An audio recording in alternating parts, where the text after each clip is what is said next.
नमस्कार दोस्तों, मेरा नाम है वर्णक्षेत्र सुनील कुशवाहा। मैं मध्य प्रदेश के वन विभाग में छोटा सा कर्मचारी हूँ। दोस्तों, मैं 2015 से काफ़ी टाइम से टीचिंग कर रहा हूँ और रेगुलर नहीं, लेकिन मैं टीचिंग करता रहता हूँ। तो इसके रिगार्डिंग मेरा जो स्टूडेंट मुझसे कमेंट करते हैं कि सर आप हमें ये बताइए कि हम जीके पढ़ के भूल जाते हैं, तो हमें क्या करना चाहिए? और हमारे साथ प्रॉब्लम है कि मैं भूल मतलब पर्सनली मैं भूल जाता हूँ, स्टूडेंट का ये कहना है।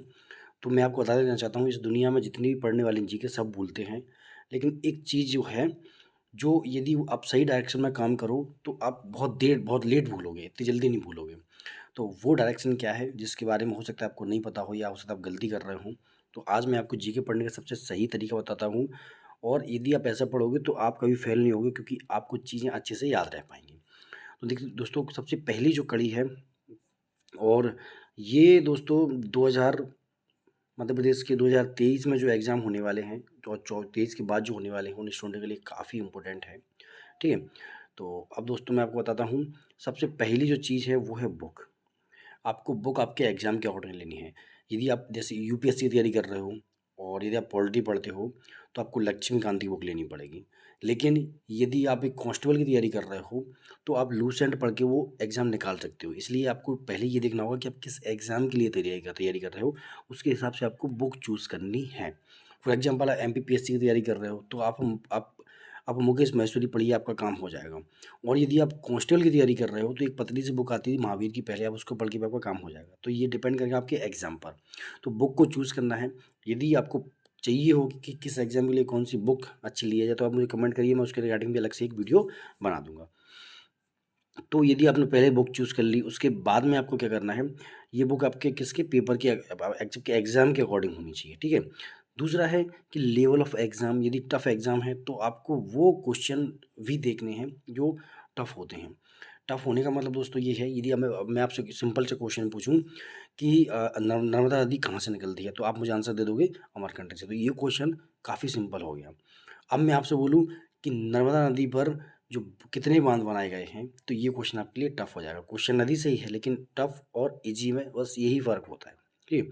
तो लेवल आपका एग्ज़ाम का यदि टफ है, तो आपको वो वाले पॉइंट भी देखने पड़ेंगे जो पेपर में आते हैं, क्योंकि बहुत सारे बड़े-बड़े एग्ज़ाम हैं, उनमें क्वेश्चन बहुत कम रिपीटेड होते हैं, बड़े-बड़े एग्ज़ाम में, लेकिन छोटे-छोटे एग्ज़ाम में रिपीट होते हैं। तो ये डिपेंड करता है कि आपके लेवल ऑफ एग्ज़ाम क्या है। तो आपको उसके हिसाब से आपको बुक लेनी है और उस बुक में टिक भी लगाना है, ठीक है? सेकंड जो चीज़ है, आपको नोट्स, बिल्कुल मोस्ट इम्पोर्टेंट है, आपको नोट्स बनाने हैं। यदि आप नोट्स बनाना नहीं चाहते, तो आप अपनी बुक में हाइलाइट करिए, और उन जो पेज मार्कर भी आते हैं, आपने कभी मार्केट में लिए होंगे, विभिन्न कलर के, लाल, पीले, हरे, नाल नीले, सफ़ेद, ऐसे बहुत सारे आते हैं। तो आप पेज मार्कर लेके आइए, आप पेज को मार्क करिए, जो इम्पोर्टेंट चीज़ें हैं उसको हाइलाइट करिए हाइलाइटर से। तो ये आपके लिए इम्पोर्टेंट है। और यदि आप पढ़ रहे हो, तो उस टॉपिक से रिलेटेड जो करंट के क्वेश्चन हैं, अब ये आपको कैसे पता चलेंगे? तो इसके लिए आप यूट्यूब पर जाइए और उस टॉपिक को सर्च करिए, और फ़िल्टर में जाइए। उस फ़िल्टर में जाने के बाद में आपको चूज़ करना है लास्ट 1 ईयर। यदि आपको करंट 1 साल पहले की आपको चीज़ जाननी है, तो आप 1 ईयर करिए। यदि आपको 6 महीने पहले की जाननी है, तो आप 6 मंथ करिए, ठीक है? उसके बाद में क्या करना है, उसके बाद जो भी वीडियोज़ आएँगे, वो लास्ट के 6 मंथ अपलोडेड वीडियो आएँगे, तो आप उनको कोई वीडियो देख के आप अच्छे से उस टॉपिक के बारे में, करंट की चीज़ें जान सकते हो। तो दोस्तों, ये सेकंड चीज़। थर्ड जो हमारा पॉइंट है, जो मोस्ट इम्पोर्टेंट है, वो है आपका रिवीजन। ये भी सबसे इम्पोर्टेंट चीज़ है। पहले आपने बुक ले ली, उसके बाद में आपने नोट्स भी बना लिए, हाइलाइट भी कर लिए। नोट्स नहीं बनाना आपको, तो आप हाइलाइट करिए। तीसरी जो मोस्ट इम्पोर्टेंट चीज़ है, वो है डेली रिवीजन। रिवीजन कैसे आपको करना है? स्टूडेंट गलती करते हैं, एक सब्जेक्ट आपने पढ़ लिया, दूसरा सब्जेक्ट पढ़ रहे हो, आप उसके 1 महीने बाद आप रिवीजन कर रहे हो, ये गलत तरीका है। जैसे आप मैंने आज एक चीज़ पढ़ी, ठीक है? फिर जब मैं अगले दिन पढ़ूँगा, तो मैं पहली चीज़ को रिवाइज़ करूँगा 10 मिनट के लिए, तब नेक्स्ट डेज़ मैं नया टॉपिक पढ़ूँगा। फिर जब तीसरे दिन पढ़ूँगा, तो इन दोनों दिन का जो टोटल है, वो मैं रिवाइज़ करूँगा तीसरे दिन। चौथे दिन मैं क्या करूँगा, 5 मिनट मैं एक पहले दिन का पढ़ूँगा, 10 मिनट दूसरे दिन का, और 10 मिनट तीसरे दिन का। कुल मिला के मुझे 25 मिनट रिवीजन में लगेंगे, बाकी फिर मैं नया पढ़ूँगा। उसके बाद जब मैं 5वाँ दिन आएगा, तो मैं क्या करूँगा, 5 मिनट, 10 मिनट और 10 मिनट ऐसे रिवीजन करूँगा, ठीक है? मेरा रिवीजन कितना हो जाएगा फिर, लगभग 40 मिनट का, 35 मिनट के समथिंग। फिर उसके बाद छठवें दिन पढ़ूँगा, तो ऐसे ही 5, 5, 5 और 10 ऐसे रिवीजन मैं जल्दी-जल्दी करता जाऊँगा।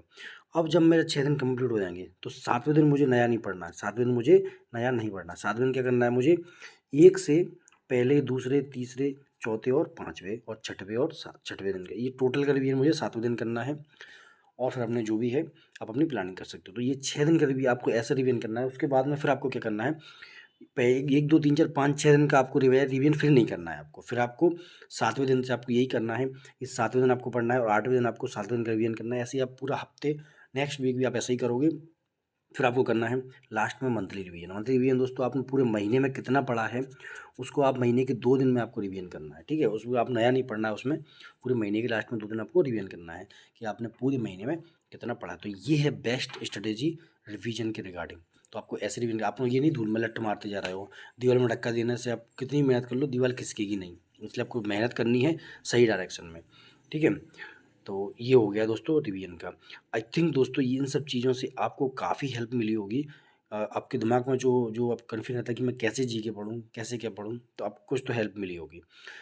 लास्ट में दोस्तों मैं यही कहूँगा, आप जितना टाइम अपनी बुक को दोगे आपको उतना ही इम्प्रूवमेंट दिखेगा। आपकी जो एग्ज़ाम में जो क्वेश्चन बनने की पॉसिबिलिटी है उतनी ही बढ़ जाएगी। दोस्तों मैं भी एक छोटा सा वन रक्षक हूँ, मध्य प्रदेश वन विभाग में छोटा सा कर्मचारी हूँ और मैं चाहता हूँ कि आप भी गवर्नमेंट जॉब में लगो, क्योंकि बेरोजगार रहना एक सबसे बड़ा श्राप है।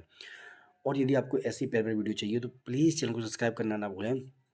मैं आपकी हर संभव मदद करूंगा जितना मेरे से हो सकेगा एक गवर्नमेंट जॉब दिलाने में। तो दोस्तों मस्त रहिए, खुश रहिए, ख्याल रखिएगा, बने रहिए क्रैश फैसिलिटी चैनल के साथ और वीडियो को सब्सक्राइब, लाइक और शेयर करना ना भूलें। गुड डे, टेक केयर, जय हिंद, जय भारत।